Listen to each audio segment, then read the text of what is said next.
दक्षिण चीन सागर में चीन की हेकड़ी निकालने के लिए अमेरिका ने फुल प्रूफ प्लान बना लिया है। इस इलाके में चीन तो पीछे हटने को तैयार नहीं, इसलिए अमेरिका ने नए दशक में समंदर में युद्ध की अपनी नई रणनीति का ऐलान किया है, जिसके तहत चीन से लोहा लेने के लिए अब अमेरिका की नौसेना, कोस्ट गार्ड और मरीन कोर तीनों ताकतें दक्षिण चीन सागर में उतरेंगी और मिलकर चीन के होश ठिकाने लगाएंगी। अमेरिका भी समझ चुका है कि चीन लातों का भूत है जो बातों से मानने वाला नहीं है, इसलिए उसने अपनी नई रणनीति में चीन को सबसे बड़ा खतरा मानते हुए जैसे के साथ तैसा करने का मंत्र अपना लिया है।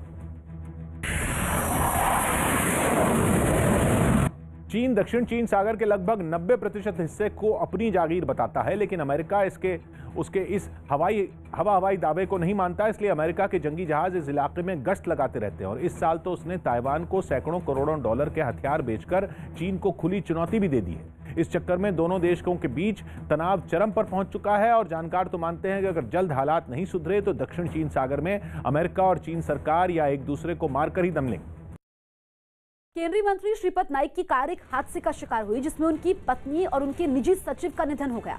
कर्नाटक में हुए सड़क हादसे के बाद से श्रीपद नाइक की पत्नी विजया नाइक अस्पताल में थी, जिन्होंने इलाज के समय दम तोड़ दिया। हादसे के वक्त श्रीपद नाइक समेत कार में 4 लोग मौजूद थे। खुद श्रीपद नाइक की हालत गंभीर बनी हुई है और वो आईसीयू में है।